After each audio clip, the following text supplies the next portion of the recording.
할렐루야. 네, 오늘도 한번 인사해 볼까요? 예수님을 생각합시다. 예수님을 생각합시다. 한 번 더 인사해 볼까요? 예수님을 생각합시다. 네. 저는 계속해서 지금 베드로전서로 여러분들과 말씀을 함께 나누고 있는데요. 이 베드로는 그리스도인으로서 핍박과 모진 고난을 겪는 성도들에게 진심으로 위로하고 격려하는 마음을 담아 사랑하는 자들아 하고 부르며 오늘의 편지를 시작하고 있습니다. 그런데 이들이 이미 겪고 있는 그 고난이 끝이 아니기에 앞으로 더 큰 고난이 닥쳐올 것을 알기에 그 고난을 당하는 그들의 자세에 대해서 또한 권면하고 있습니다. 우리 13절 말씀을 함께 읽어보겠습니다. 13절 말씀입니다. 시작. 오히려 너희가 그리스도의 고난에 참여하는 것으로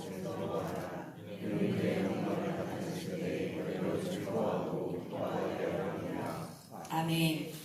베드로는 그리스도의 고난에 참여하라고 말씀하고 있습니다. 그리스도의 고난이란 무엇일까요? 어제 새벽에 목사님 말씀을 들어서 우리는 그리스도께서 어떤 고난을 당하셨는지 이미 알고 있지만 제가 한 가지 책을 소개해 드리려고 해요. 존 스토트 목사님의 책에 소개된 연극인데요. 제목은 기나긴 침묵입니다. 세상의 마지막 날에 수십억의 사람들이 하나님의 보좌 앞에 넓은 거대한 평원에 뿔뿔이 흩어져 있었습니다. 그때 누군가가 이야기를 시작합니다. 하나님이 어떻게 우리를 심판하실 수가 있어? 평안하고 행복하기만 한 천국에 계신 그분이 우리의 고난을 어떻게 안다고? 우리가 어떤 고난을 견디며 살아왔는지 뭘 안다고 심판을 하시겠다는 거야? 그러자 너도 나도 이야기를 시작합니다. 한 여성은 나치 수용소에서 문신으로 새겨진 번호를 보여주며 유대인이라는 이유로 숱한 고문과 구타를 당하며 극심한 공포를 겪다가 죽임당했다고 이야기를 합니다. 한 아이는 흑인인데 자신은 흑인이란 이유만으로 폭행을 당했다며 상처를 보여주며 자신의 억울함을 토로합니다. 한 여자아이는 성폭행으로 인해 임신을 한 자신을 가리키며 이건 나의 죄가 아니야 라고 이야기합니다. 사람들은 가장 고난을 많이 당한 사람이 누군지 의논해서 대표를 뽑았습니다. 그들이 견뎌온 그 아픔과 고통을 하나님도 인간이 되어 견디셔야 한다고 결정했습니다. 그래야 하나님께 심판관의 자격이 주어진다고 판결을 내렸습니다. 그리고 판결문을 읽어 내려갔습니다. 그를 유대인으로 태어나게 하자. 그의 출생의 합법성이 의심을 받게 하자. 그에게 굉장히 어려운 일을 주어서 그가 그 일을 하려 할 때 가족들조차 그를 미쳤다고 생각하게 하자. 가장 친한 친구에게 배반을 당하도록 하자. 잘못된 비난을 받고 편견에 찬 배심원들에게 재판을 받고 비겁한 재판관에게 선고를 받게 하자. 그가 고난을 당하게 하자. 마지막에 혼자라는 것이 무엇을 뜻하는지 그가 무섭도록 맛보도록 하자. 그 다음에 그를 죽게 하자. 그가 죽었다는 사실에 도저히 의문의 여지가 있을 수 없게 하자. 그것을 입증해줄 많은 무리의 목격자들이 있게 하자. 마지막 사람이 판결을 발표하는 것을 마쳤을 때 기나긴 침묵이 흘렀습니다. 아무도 다른 말은 한마디도 하지 않았습니다. 어느 누구도 움직이지조차 않았습니다. 왜냐하면 우리 모두는 하나님이 이미 그 형벌을 다 당하셨음을 알게 되었기 때문이다. 이것이 바로 예수님께서 우리를 위해 겪으신 고난입니다. 예수님께서는 이미 우리가 세상에서 겪을 수 있는 모든 고난을 다 이미 최고치로 겪으셨습니다. 그리고 우리도 그 고난에 참여할 것을 요청하십니다. 왜인가요? 나도 이렇게 고난을 당했으니 너희도 그것을 맛봐야 하지 않겠니? 이런 말씀이실까요? 왜냐하면 그 고난에 참여함으로 예수님의 영광이 드러나실 때에 그 찬란한 영광 또한 우리도 참여하여 즐거워하고 기뻐하게 하시기 위해서입니다. 그렇다면 우리가 고난에 참여하기 위해 가져야 할 고난을 대하는 바람직한 3가지 태도에 대해서 함께 살펴보고자 합니다. 첫 번째로 우리는 고난을 잘 이해해야 합니다. 12절 말씀을 함께 읽어봅시다. 시작. 사랑하는 자들아, 너희를 연단하려고 오는 불시험을 이상한 일 당하는 것 같이 이상히 여기지 말고. 아멘. 베드로는 우리에게 오는 고난이 연단하려고 오는 불시험이라고 말씀합니다. 이 불시험은 불로 시험하다라는 뜻인데요. 우리가 금을 만들 때 불로서 연단하는 것을 의미합니다. 뜨거운 불로 계속해서 금을 연단하고 또 연단했을 때 불순물은 사라지고 그 금이 결국은 순도 높은 정금같이 나오는 그것이 바로 불시험입니다. 우리에게 오는 그 불시험은 목적이 있습니다. 바로 우리를 연단하기 위해서입니다. 야고보서 1장 3절에서 4절 말씀에 너희 믿음의 시련이 인내를 만들어내는 줄 너희가 알미라. 인내를 온전히 이루라. 이는 너희를 온전하고 구비하여 조금도 부족함이 없게 하려 함이라. 라고 말씀하십니다. 온전한 모습, 부족함이 없는 순수한 모습으로 만들기 위해 믿음의 시련이 주어졌다는 것입니다. 그렇다면 고난은 우리를 연단하려고 우리에게 옵니다. 갑자기 우연히 일어난 고난일까요? 우리를 연단하시는 분이 누구십니까? 하나님이십니다. 그러니 우리에게 주어진 고난은 우연히 우리의 삶에 갑작스럽게 일어난 일이 아닙니다. 우리를 사랑하셔서 연단하시기 위해 하나님께서 허락하신 것입니다. 사람이 감당할 시험 밖에는 너희가 당한 것이 없나니 오직 하나님의 미쁘사 너희가 감당하지 못할 시험 당함을 허락하지 아니하시고 시험 당할 즈음에 또한 피할 길을 내사 너희로 능히 감당하게 하시느니라. 아멘. 하나님께서는 우리에게 고난을 허락하십니다. 그 목적은 우리를 연단하시기 위해서입니다. 모든 우리에게 허락된 시험과 고난은 하나님이 주셨을 뿐 아니라 하나님이 신실하게 처음과 끝까지 통제하십니다. 그리고 우리를 끝까지 도우심을 우리는 알고 있습니다. 그리고 그 결국은 어떻게 되는지 말씀으로 보겠습니다. 우리가 알거니와 하나님을 사랑하는 자, 곧 그의 뜻대로 부르심을 입은 자들에게는 모든 것이 합력하여 선을 이루느니라. 아멘. 우리의 고난을 통한 연단의 결과는 합력하여 선을 이루시는 하나님을 보게 되는 것인 줄 믿으시는 저와 여러분이 되시길 소원합니다. 두 번째로 우리는 고난에 잘 반응해야 합니다. 12절 말씀에서 이렇게 말씀하십니다. 이상한 일 당하는 것 같이 이상히 여기지 말라고요. 왜냐하면 그 고난이 하나님으로부터 온 것이기 때문입니다. 고난이 왜 저에게 이런 일이 일어났나요? 하나님 왜 하필이면 저죠? 왜 이런 일이 일어났죠?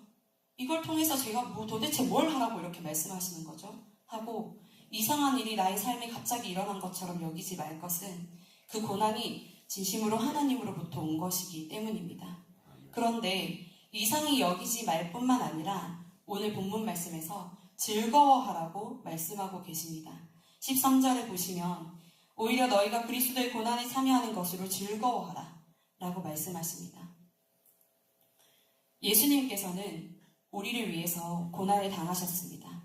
죄가 없으신 그분이 사실은 세상에서 가장 억울하고 가장 비참한 고난을 당하셨는데 예수님은 그 일을 즐거워하며 기꺼이 기쁨으로 감당하셨습니다. 이 사실이 요즘 저의 눈물 버튼인데요. 제가 예배 시간에 너무 울어서 마치 사연 있는 여자같이 울어가지고 궁금해하시는 분들이 있다고 들었는데 이 사실이 너무나도 감동적이어서 요즘은 생각만 해도 눈물이 자꾸 나는 것 같아요. 저희 유치부에서 함께 말씀을 나누면서 종료주일을 맞이하여 아이들과 이제 함께 이야기를 나눴었는데요. 제가 조그마한 가방에 똥 인형을 넣었어요. 그리고 가지고 나와서 애들한테 얘들아 이 가방 안에 똥이 들어있는 걸 이미 알고 있으면 너네는 여기 손을 넣을 거야 말 거야? 라고 얘기했어요. 어떻게 대답했을까요 아이들이? 넣는다고 했습니다. 왜냐면 아이들은 똥을 좋아하거든요. 그리고 가짜 똥일 걸 알고 있는 거죠. 그러다가 이제 한 명이 뱀장어 얘기를 하는 거예요. 그래서 바꿨어요. 뱀장어가 안에 있어. 손을 넣자마자 이렇게 하다가 죽게 된다. 손을 넣을 거냐 했더니 아이들이 갑자기 된장어가 없는 걸 아는데도 안 넣겠대요. 그래서 제가 그 이야기를 함께 나눴습니다. 우리는 이 안에 뭐가 들어있는지 알게 되면 그게 부정적이고 나에게 해를 끼친다는 걸 알면 손조차 넣지 않는다. 그런데 예수님은 어떠했느냐? 우리 사람들은 우리가 하는 일의 결과를 알게 됐는데 그 결과가 너무나 분명하게 부정적인 것을 알게 되면 그 일에 시도조차 하지 않습니다. 하다못해 로또 5,000원치를 긁는데 누가 와서 그거 긁으면 전부 꽝이야 라고 말해준다면 저희는 거기에 기꺼이 5,000원을 쓰지 않을 것입니다. 떨어질 주식인 걸 알면 돈을 투자하지 않을 거겠죠. 그런데 우리 주님은 죽으실 것을 알고 그 과정 가운데 채찍질 당하고 침뱉음 당하고 멸시천대 받으실 것을 다 아시면서도 기꺼이 그 길을 묵묵히 가셨습니다. 우리가 뭐라고, 내가 뭐라고 그 모든 일을 감당하시고 겪으셨나? 이 사실 하나만으로도 우리는 하나님께 받을 수 있는 최고의 사랑과 은혜를 받았다고 생각합니다. 그러니 우리도 예수 그리스도의 고난에 참여하며 그 고난에 잘 반응해야 합니다. 기쁨으로, 즐거움으로 감당할 수 있어야 합니다. 이 반응이야말로 주님으로 인한 고난임을 증명하는 방법이라고 믿습니다. 제가 고난에 대해 묵상하면서 한 가지 의문이 들었습니다. 세상 사람들이 겪는 고난과 우리가 겪는 고난에는 과연 무슨 차이가 있는가? 겉으로 볼 때는 사실 너무나도 비슷하기 때문입니다. 믿지 않는 자들도 삶의 큰 고난을 겪으면서 살아갑니다. 끊임없이 파도처럼 밀려오는 어려운 일들을 겪으며 살아갑니다. 그들도 또한 암에 걸리기도 하고 사업에 실패하기도 하고 자식 농사에 실패하기도 하고 믿는 사람에게 배신당하기도 합니다. 그리고 우리에게 이야기할 수 있습니다. 나는 그렇다 치지만 너는 하나님이 지켜주신다더니 너의 삶이나 내 삶이나 뭐가 다르냐고. 그리고 가끔은 그들이 더 빠르게 고난에서 벗어나기도 합니다. 그 문제에만 목숨 걸고 덤벼들어서 온갖 방법을 동원해서 더 빠르게 이겨낼 수도 있습니다. 그러면 그들이 당하는 고난과 우리가 겪는 고난에는 어떤 차이가 있을까요? 고난 가운데 어떻게 반응하느냐에 따라서 구별되어진다고 믿습니다. 세상 사람들은 고난이 오면 본능대로 반응합니다. 분노, 절망, 자기 연민. 어떤 이는 무너지지만 또 어떤 이들은 그것을 동력 삼아 이겨내기도 합니다. 그러나 이겨내고 수고한 자신을 격려하기 바쁘게 또다시 몰아치는 인생의 그 풍파 앞에서 또 좌절하게 됩니다. 그렇게 계속 살아내다 보면 인생이 허무하고 덧없음을 깨닫게 되겠죠. 그러나 믿는 우리는 다릅니다. 다가온 고난, 그 삶의 어려움이 고난이 아닙니다. 닥쳐온 그 어려움과 문제 앞에서 그 가운데 하나님의 뜻을 구하고 여전히 기뻐하고 감사하는 모습을 보이기 위해서 고군분투하는 그 과정. 믿는 자들이 이 고난 때에 어떻게 반응하는지 믿지 않는 자들에게 보여주기 위해서 그 반응을 선택하기 위해서 나를 부인하고 나를 죽이는 그 모든 과정이 영적 싸움이고 진짜 우리에게 허락하시는 고난, 즉 불시험으로 감당해야 할 연단이라고 믿습니다. 그러니 하나님을 믿는 너희의 인생도 별 볼 일 없다. 별반 다를 게 없다고 말하는 세상 앞에서 세상은 이해할 수 없는 기쁨과 감사를 선택하며 인내하고 순종하는 모습을 보이므로 이 고난이 진정한 연단의 순간임을 증거하는 우리가 될 수 있기를 소원합니다. 마지막으로 우리는 고난을 하나님께 맡겨야 합니다. 우리는 이제 고난에 어떻게 반응해야 하는지 알았습니다. 그러나 그조차도 사실은 우리의 힘으로는 할 수 없습니다. 세상 사람들보다 우리가 나은 것이 사실 뭐가 있겠습니까? 돈이 더 많겠습니까? 그렇다고 힘이 더 세겠습니까? 엄청난 명예가 있는 것도 아니고 대단한 빽이 있는 것도 아닙니다. 사업 소환이 대단히 더 뛰어나지도 않을 것입니다. 오히려 자기 힘으로 살지 못하고 종교에나 기대는 연약한 사람으로 여겨지곤 하는 게 우리들이죠. 그러나 그것이 오히려 너무나도 위로가 되는 것은 우리가 우리의 힘으로 할 수 없기에 하나님께 의지할 수 있다는 것입니다. 하나님께서는 우리의 연약함을 아시고 끝까지 도우신다고 말씀하셨습니다. 오늘 본문 말씀의 14절 말씀에서처럼 영광의 영, 곧 하나님의 영이 우리 위에 계신다고 하셨습니다. 우리가 우리의 연약한 의지로 몰아치는 인생의 그 파도 속에서 중심을 잡고 자신을 쳐서 복종시켜가며 감사와 기쁨의 태도를 유지하며 살아가는 것이 얼마나 어려운 것인지 우리는 너무나도 잘 압니다. 우리 안에 선한 것이 없대 하나도 없고 믿음은 종이장 같아서 늘 찢어지고 마는 것을 스스로 잘 알고 있습니다. 그러니 변치 않으시고 능력 있으신 우리 하나님의 영이 우리 위에, 우리 안에, 우리 옆에 계심이 얼마나 큰 위로이며 든든한 힘이 되는지 이 시간 고백합니다. 우리가 고난 가운데 순종함으로 나아가고자 결단하도록 도우시는 분도 하나님이시고 그 고난 가운데 기쁨과 감사로 반응하며 끝까지 이길 수 있게 도우시는 분도 하나님이심을 믿는 저와 여러분 되시길 축복합니다. 그러니 우리의 삶의 모든 고난을, 문제를 하나님 앞에 맡기십시오. 예수님의 고난에 참여하라고 요청하셨지만 그 고난의 길에 기꺼이 참여하겠노라고 순종만 하면 시작부터 끝까지 하나님께서 우리를 붙들고 가실 것입니다. 말씀을 마무리하고자 합니다. 혹시 특별한 고난으로 여겨지는 일이 없어서 이 설교가 와닿지 않고 이 말씀의 은혜를 받지 못하는 분이 계십니까? 나 혼자 은혜 받고 나 혼자 평안한 삶은 안전합니다. 고난도 없습니다. 하지만 복음을 들고 예수님을 모르는 이들에게 다가가 보십시오. 자존심이 상하고 무시당하며 너나 잘 믿으라는 빈정거림을 듣게 될지도 모릅니다. 그리고 그들이 우리의 삶을 주시하게 되면 그때부터 우리의 고난은 시작됩니다. 우리의 삶의 모든 순간에 우리의 반응을 그들이 지켜볼 테니까요. 사도 바울은 무릇 그리스도 예수 안에서 경건하게 살고자 하는 자는 박해를 받으리라고 말씀했습니다. 바라건대 오늘부터 우리가 함께 예수 그리스도의 고난에 기꺼이 참여하며 복음을 가지고 세상 가운데 용기 있게 나아가는 우리가 되길 소원합니다.